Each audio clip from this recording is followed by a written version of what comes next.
بسم اللہ الرحمن الرحیم والصلاة والسلام علی رسولہ الکریم وعلی آلہ وصحبہ۔ انسان کی عظمت اور بڑائی اس کی صفات کے ساتھ ہے، اس کے مال دولت کے ساتھ ہے۔ دنیا، پیسہ، دولت، حکومت، یہ چیزیں آدمی کو مالدار تو بنا دیتی ہیں، حاکم بنا دیتی ہیں، بڑا نہیں بناتی۔ بڑا انسان وہ ہوتا ہے جو اپنے اندر انسانی صفات رکھتا ہے، اور چھوٹا انسان وہ ہوتا ہے جو صفات میں کمزور۔ قیامت کے دن جو تولا جائے گا وہ سونا چاندی نہیں تلے گا، اعمال تلے۔ تو ایک انسان اچھا انسان بنے، کہاں سے پتہ چلے گا؟ وہ میرے رب کی اس کتاب سے پتہ چلے گا، اور میرے محبوب صلی اللہ علیہ وسلم کی زندگی، فرمان، سیرت سے پتہ چلے گا کہ ایک مرد عورت کس طرح عظمتوں کی چوٹیوں کو چھو لے، اللہ کو راضی کر لے، دنیا میں اپنے آپ کو سکھ سکون سے رکھے۔ ہمارا علم غلط ہو گیا ہے، ہم نے ہر چیز کو پیسے سے جوڑ دیا ہے کہ بڑے آدمی بنو گے پیسہ بنا لو، بڑے آرام سے رہو گے پیسہ بنا لو، بڑی عزت ہوگی پیسہ بنا لو، بڑی شہرت ہوگی پیسہ بنا لو، بڑی خوشیاں ہوگی پیسہ بنا لو۔ یہ علم کا منبع غلط ہے، پوری دنیا میں یہ علم چھایا ہوا ہے۔ اللہ اس کا رسول کہتا ہے اس کتاب کے مطابق زندگی بنا لو، مزے ہو جائیں گے، عزت میں ملے گی، سب کچھ ملے گی۔ حضرت علی رضی اللہ تعالیٰ عنہ کا ارشاد ہے، من اراد عزا بلا عشیرہ وغنى بلا مال ووجاہۃ وہیبۃ بلا سلطان ووجاہۃ بلا اخوہ۔ جو آدمی عزت چاہتا ہو، خاندانی نہیں ہے، غنی بننا چاہتا ہو، پیسہ کوئی نہیں، اپنا روب داب چاہتا ہو، طاقت کوئی نہیں، اپنی وجاہت چاہتا ہو، پیچھے کوئی ووٹر سپورٹر کوئی نہیں، نعرے لگانے والے کوئی نہیں، کیا کرے؟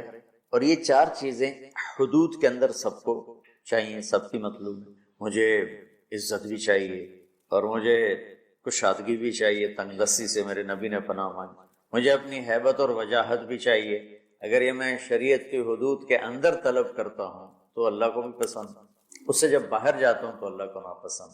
تو حضرت علی نے کیا فرمایا کہ جو یہ چیزیں چاہتا ہے تو ایک کام کرے، فَلْيَخْرُجْ مِنْ ذُلِّ مَعْصِيَةِ اللَّهِ إِلَىٰ عِزِّ طَاعَةِ اللَّهِ، کہ اللہ کی نافرمانی والا راستہ ذلت کا راستہ ہے، وہ چھوڑ دے، اور اللہ کی فرما مرداری والا راستہ عزت کا راستہ ہے، وہ اختیار کرتا ہے۔ تو قرآن وہ پیغام ہے جو ہمیں عزت والا راستہ بتاتا ہے، قرآن وہ پیغام ہے جو ہمیں بلندیوں کا راستہ بتاتا ہے، اور قرآن وَهَذَا بَلَاغٌ لِلنَّاسِ، قرآن وہ پیغام ہے جو ہمیں عروج کا راستہ بتاتا ہے، جنت کا راستہ بتاتا ہے، جہنم سے بچنے کے طریقے بتاتا ہے، اللہ اس کے رسول کی بارگاہ میں قیمتی ہونے کا طریقہ بتاتا ہے، لوگوں کے دلوں پہ راج کرنے کا طریقہ بتاتا ہے، چین کی بنسری بجا کے سونے کا راستہ بتاتا ہے، گھروں کی معاشرت کو خوبصورت بنانے کا پوری دنیا میں کسی کے پاس نسخہ نہیں سوائے میرے رب کی اس کتاب کی۔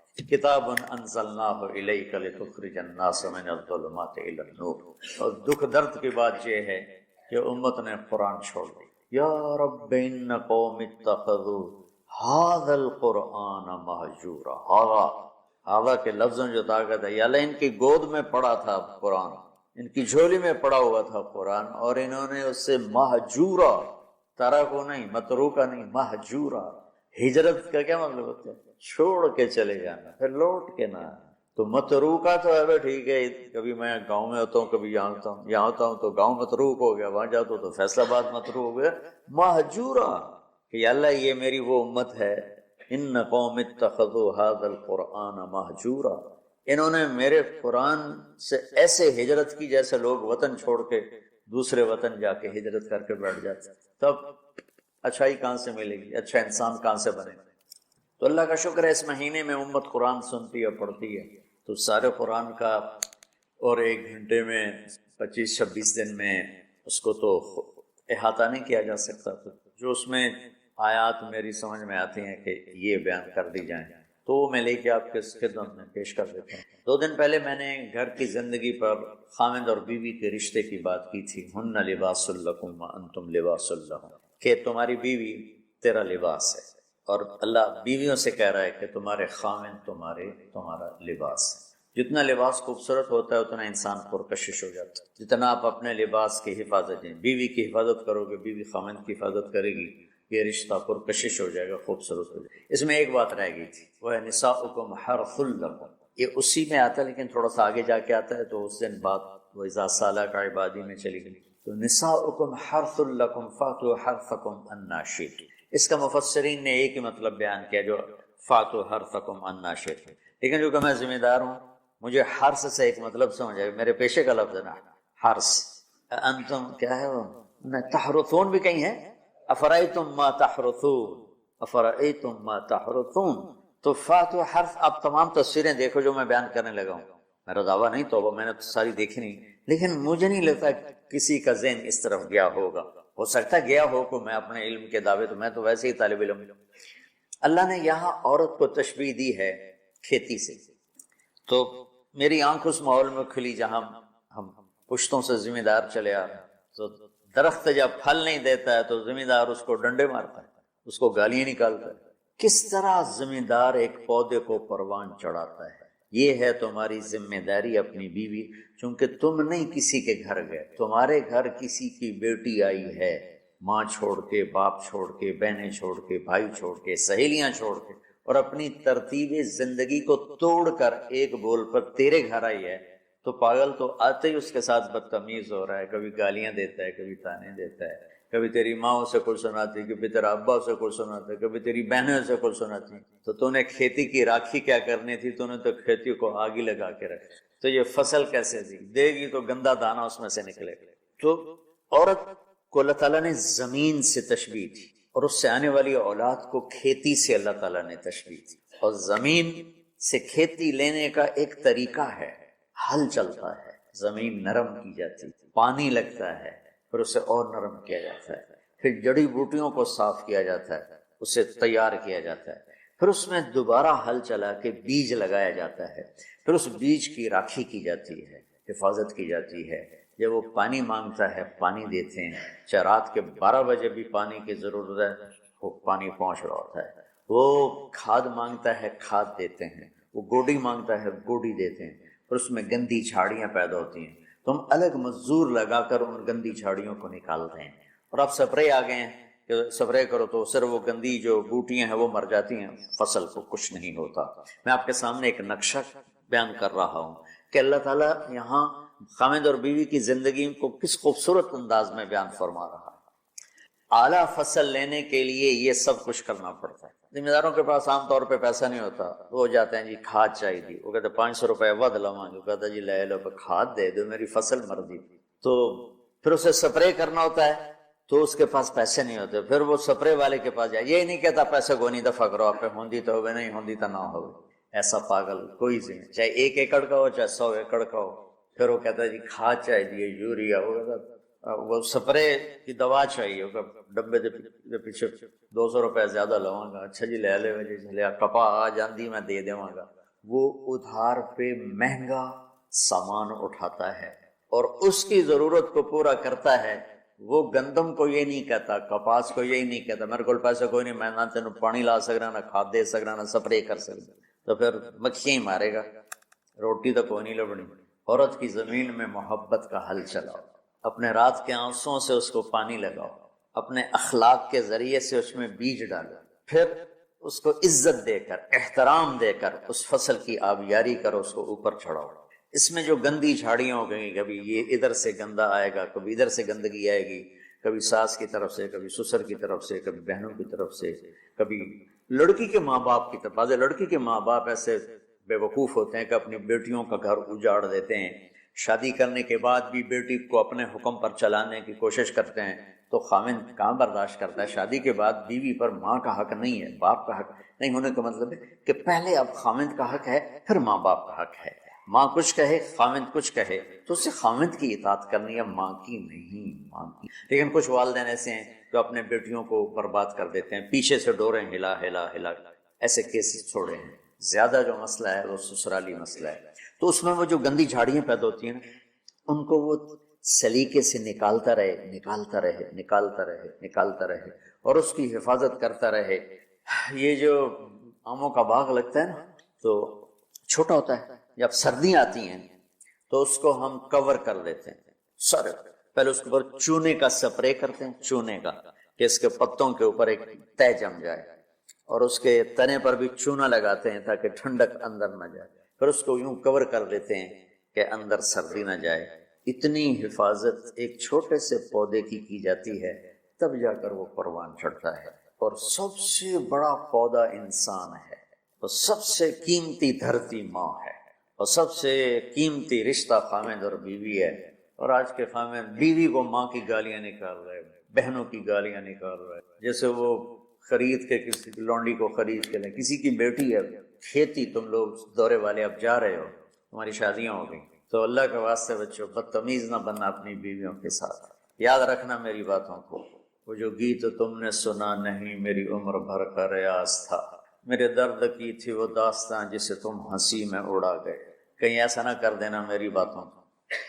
اگر اپنی زندگی کو خوبصورت دیکھنا چاہتے ہو، عالیشان دیکھنا چاہتے ہو، اپنے اخلاق اچھے کر. چونکہ بیوی کی بات ہو رہی، ورنہ ہر رشتے میں اسی کی ضرورت. ماں کا رشتہ ہے، محبت دینی پڑے گی. باپ کا رشتہ ہے، محبت دینی پڑے گی. بہنوں کا رشتہ ہے، بھائیوں کا رشتہ ہے، اولاد کا رشتہ ہے. اگر اولاد پر ہی ڈنڈے برساؤ گے تو تم سے متنفر ہو جائیں گے. میرے نبی نے کبھی یوں اپنے نواسوں کو ٹچ بھی نہیں کیا تھا، ایسے بھی نہیں. روزانہ جا کے ان کو ملتے، سینے سے لگاتے، اپنی نسبتوں کو منتقل کیا حسنین کی طرف. واعظ نصیحت نہیں کی.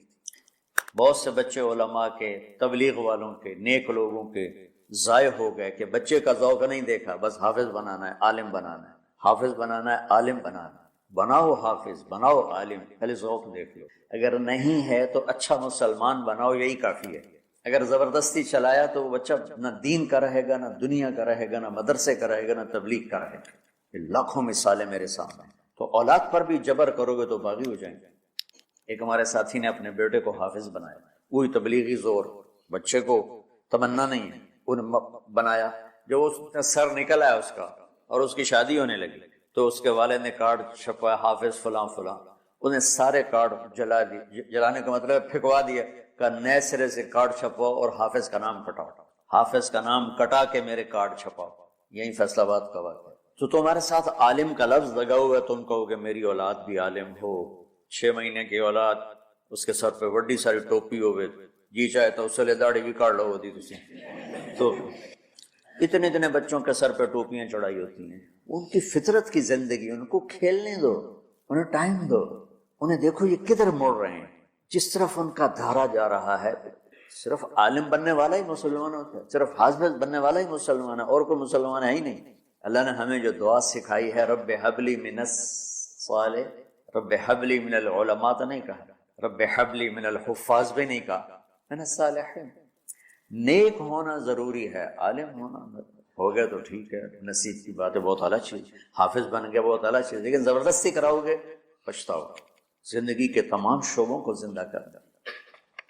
ایک اور آیت سورۃ آل عمران کی ہے. یہ سارے دین کی روح ہے اور یہ دین کا مرکزی نقطہ ہے. مرکزی نقطہ جیسے گاڑی ہوتی ہے نا، اس کا بیلنس کیا جاتا ہے تو پھر وہ صحیح چلتی ہے. اس کا ایک نقطہ ہوتا ہے، اس پر آ کر چاروں ٹائروں کو ایک جیسے زاویے پر جمع کرنا ہوتا ہے، پھر وہ صحیح چلتی ہے. اگر وہ بیلنس آؤٹ ہو جائے تو سوزوکی ہو یا لینڈ کروزر ہو، وہ سیدھی نہیں چلے گی. کبھی یوں ہو جائے گی، کبھی یوں ہو جائے گی، کبھی یوں. وہ خود بھی تھکے گی اور مسافر کو بھی تھکائے گی. تو ہر چیز کا سینٹر پوائنٹ جب صحیح ہوتا ہے تو وہ چیز صحیح چلتی ہے. اسلام کا جو مرکزی نقطہ اور پوائنٹ ہے وہ نرمی ہے، شدت نہیں.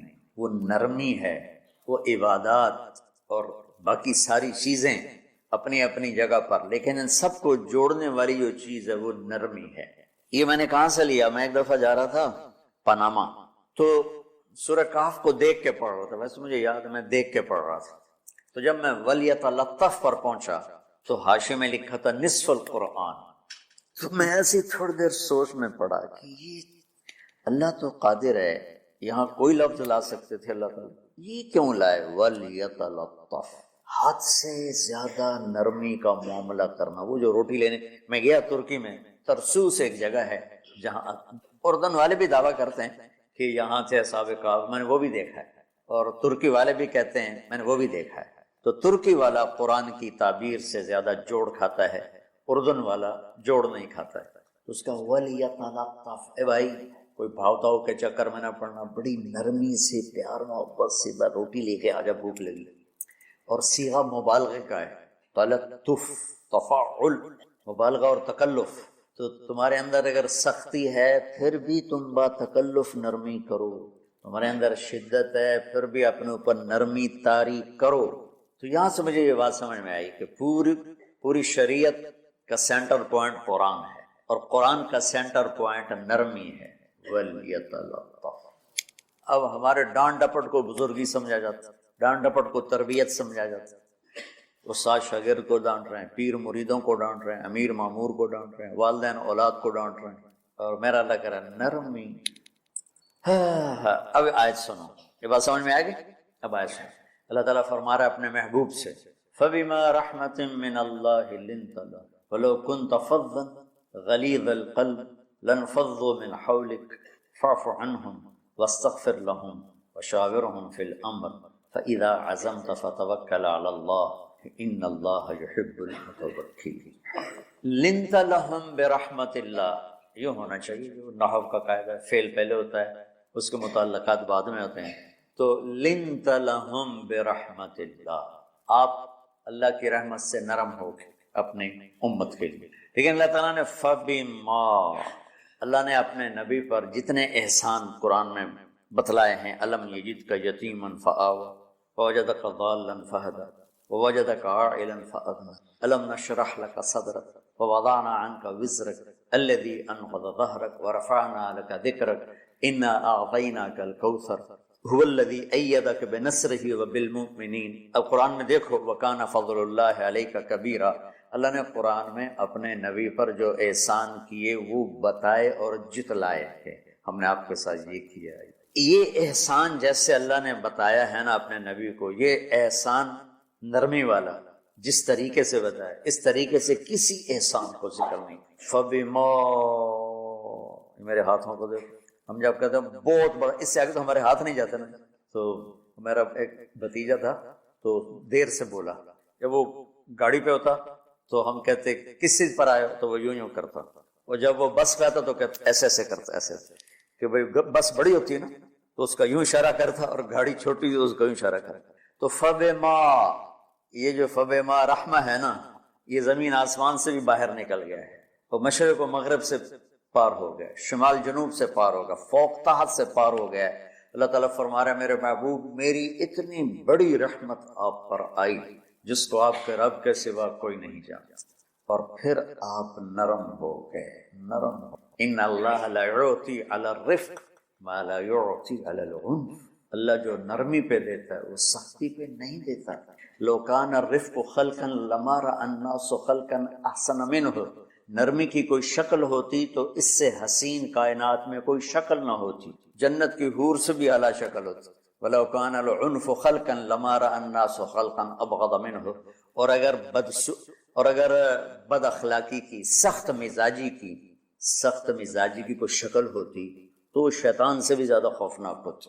امام اسماعیل رحمۃ اللہ علیہ بڑے علامہ گزرے ہیں اور قرآن کی بڑی خدمت کی ہے لغت کے لحاظ سے، تھے انتہائی بدصورت، کوڑا سیاہ اور حبشی ٹائپ.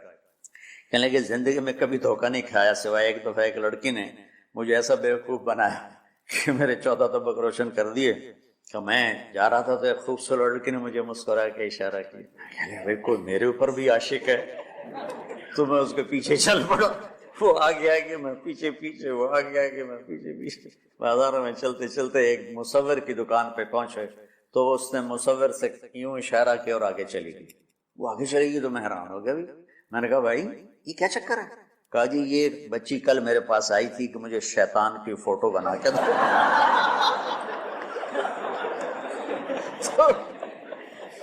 تو میں نے اسے کہا بیٹی میں نے تو شیطان دیکھا نہیں، تو مجھے دکھا تو میں اس کا فوٹو بناؤں. تو آج تمہیں لے کر کہہ رہی تھی یہ ہوتا ہے، ایسا ہوتا ہے. تو اگر سختی کی کوئی شکل ہوتی نا تو شیطان سے بھی بدصورت ہوتی. تو ہماری زندگی میں جو آئی ہیں نا رکاوٹیں، اس کا کوئی بڑا سبب نہیں ہے. یہ اسباب ہیں چھوٹے چھوٹے مل کے بڑے ہوئے. زبان کی شدت، بول کی شدت، نظر کی شدت، طعنے تشنیع، مار پٹائی، اس نے ہمارے رشتوں کو تار تار کر دیا. اور میں قربان جو میرا اللہ تعالیٰ کہہ رہا ہے لو كنت فظا غلیظ القلب، اگر آپ کی زبان میں شدت ہوتی، آپ کے مزاج میں شدت ہوتی. لنفضوا من حولک، انفضوا کا مطلب بتایا تھا نا کل پرسوں، بھگدڑ مچ جانا، پیچھے مڑ کے نہ دیکھنا. معلم محمد مصطفیٰ جیسے ہوں صلی اللہ علیہ وسلم، اور طلبہ اصحاب رسول جیسے ہوں. محمد الرسول اللہ، سورہ فتح اللہ نے یوں ایک آیت محمد الرسول اللہ والذین معہ، یہاں محمد اللہ کے رسول ہیں، یہ دعویٰ ہے کہ یہ میرے رسول ہیں. تو پوچھنے والا پوچھتا ہے کہ اس کی دلیل کیا ہے؟ تو اللہ کہتا ہے اس کے ساتھیوں کو دیکھ لو، ایسے ساتھی صرف نبی کے ہوتے ہیں اور کسی کے نہیں ہوتے. والذین معہ، معیت بہت بڑا شرف ہے. اور وہ کیسے ہیں؟ اشداء علی الکفار ہیں، رحماء بینہم ہیں. وہ کیسے ہیں؟ تراہم رکعا سجدا، کوئی سجدوں میں گڑ گڑا رہا، کوئی رکوع میں گڑ گڑا رہا.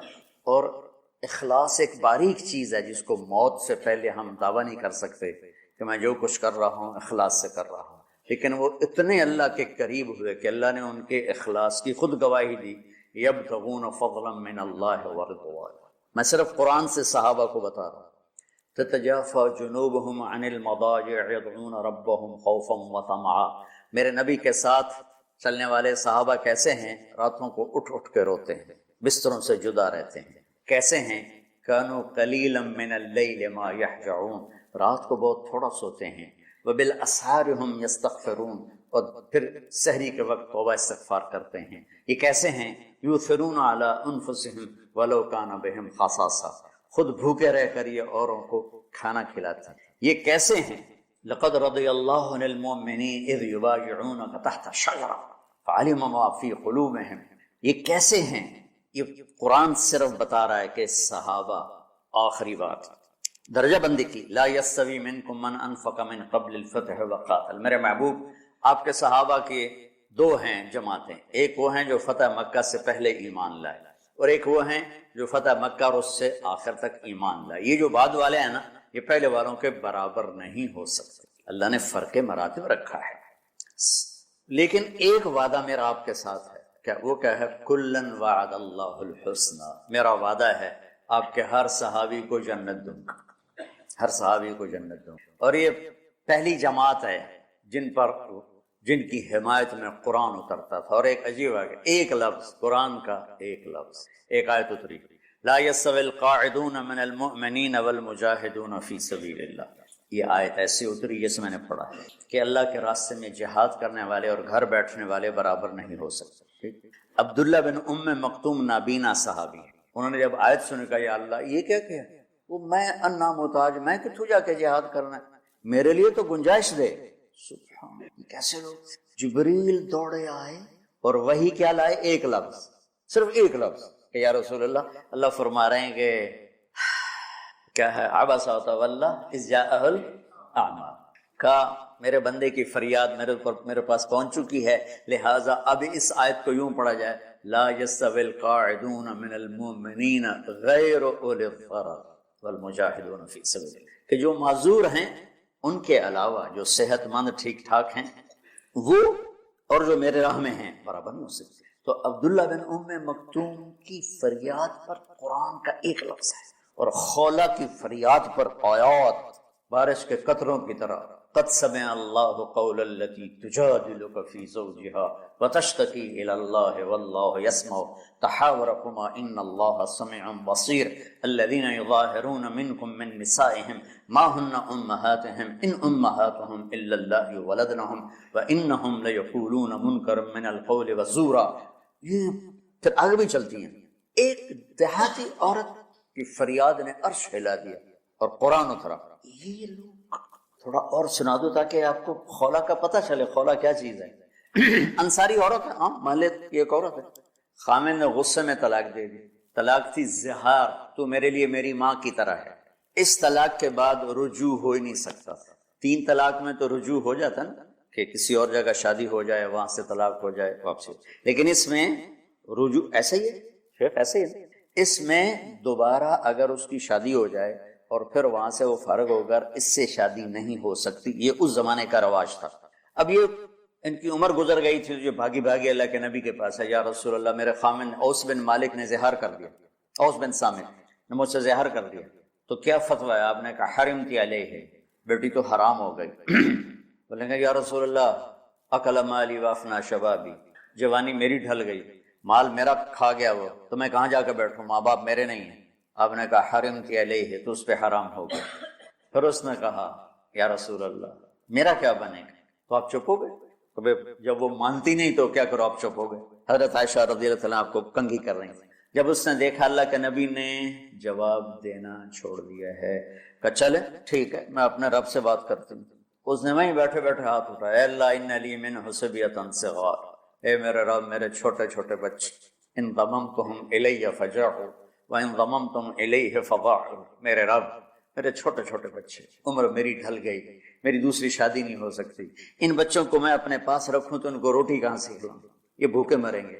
خامند کے پاس چھوڑ کے چلے جاؤں تو وہ بھی کمزور ہو چکا ہے، یہ ان کی تربیت کون کرے گا، یہ تو برباد ہو جائیں گے۔ اب اس کی دعا سنو، یا اللہ اپنے نبی کی زبان پر میرے حق میں فیصلہ دے۔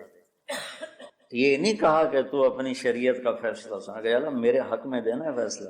اور اللہ تعالیٰ کا قرآن آ گیا، ہاں خولا ہم نے اپنے رحمت کے طفیل تیرے حق میں فیصلہ دے دیا۔ اتنے بڑے مقام کے لوگ، لفظ کیا رہا ہے، لن فضوا من حولی، یہ آپ کو چھوڑ کے بھاگ جاتے۔ سختی اتنی بڑی بلا ہے کہ اتنے دھرتی نے کسی نبی کے ایسے ساتھی نہ دیکھے اور ایسے عظیم انسان دنیا میں نہ آئیں گے۔ انبیاء کے بعد عظیم ترین انسانوں کا ٹولہ، لیکن وہ بشر تھے، ان سے خطائیں ہوئیں، ان سے گناہ ہوئے، پر اللہ نے کہا جاؤ ہم نے معاف کر دیا، کلا وعد اللہ الحسنی، جاؤ سب کے لیے جنت ہے۔ تو میرا اللہ کہہ رہا ہے میرے محبوب، اور اب تھوڑے سے احادیث سے سن لو۔ آپ نے کہا ابو بکر جنتی، عمر جنتی، عثمان جنتی، علی جنتی، طلحہ جنتی، زبیر جنتی، سعد بن ابی وقاص جنتی، عبد الرحمن بن عوف جنتی، ابو عبیدہ بن جراح جنتی، سعید بن زید جنتی۔ بلال جب جنت میں جاتا ہوں تیرے پاؤں کی آہٹ اپنے آگے آگے سنتا ہوں۔ جس نے جنتی عورت کو دیکھنا ہو ام رومان کو دیکھ لی، پھر آپ مناقب صحابہ اٹھا کے دیکھو، میرا ایک امتی آئے گا جنت کے دروازوں پر تو 8 دروازے کھل کے کہیں گے مرحبا ادھر آ جائیں، ادھر۔ سلمان فارسی ایسے ہوئے، یا رسول اللہ کون ہے یہ؟ تو آپ نے کہا یہ بیٹھا ہے ابو بکر، اس کو جنت کے 8 دروازے پکاریں گے۔ عمر ایک محل دیکھا بہت عالیشان، میں سمجھا میرا ہے، جب جانے لگا تو فرشتے نے کہا آپ کے غلام عمر بن خطاب کا ہے۔ عثمان جنت میں ہر نبی کا رفیق ہے، میرا رفیق تو ہے۔ پھر حضرت علی کا ہاتھ پکڑ کے کرتے یہاں لگا لیا، علی تو بھی خوش ہو جا، جنت میں تیرا گھر میرے گھر کے سامنے ہے۔ طلحہ زبیر، ہر جنتی کا ایک خادم، میرے 2 خادم طلحہ اور زبیر۔ تو اس ایک لائن لگی پڑی ہے، اور میرا اللہ کہہ رہا ہے میرے محبوب اگر آپ کے مزاج میں شدت ہوتی تو ایسے عظیم الشان لوگ آپ کو چھوڑ کے بھاگ جاتے۔ بچو کیا کرو، سنا کے بھی تھک گیا ہوں۔ ایک بلبل ہے کہ ہے محو ترنم اب تک، اس کے سینے میں ہے نغموں کا تلاطم اب تک، قید موسم سے طبیعت رہی آزاد اس کی، کاش گلشن میں کوئی سمجھے فریاد اس کی۔ میں تو پچھلے 20 سال سے فریاد کر رہا ہوں، او بھائیو نرمی اختیار کرو، محبتیں اختیار کرو، نفرت ہو اختلاف کرو، نفرت تو نہ کرو۔ بیوی سے اختلاف ہو گیا ہے تو نفرت تو نہ کرو، بیوی کو خامن سے ہو گیا ہے نفرت تو نہ کرو، بہن بھائیوں میں ہو جاتی اونچ نہیں، نفرت تو نہ کرو، سلام دعا ختم۔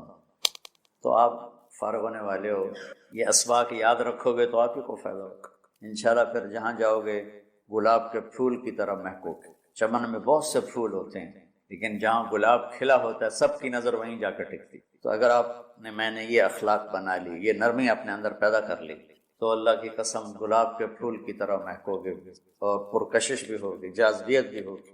شکلوں کی کشش چند دنوں کے بعد ختم ہو جاتی، اخلاق کی کشش موت تک باقی رہتی۔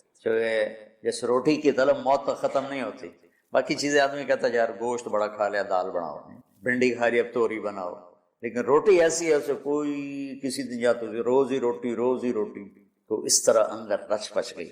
ایسے اچھے اخلاق روٹی کی طرح ہے جن کی طلب کبھی ختم نہیں ہوتی۔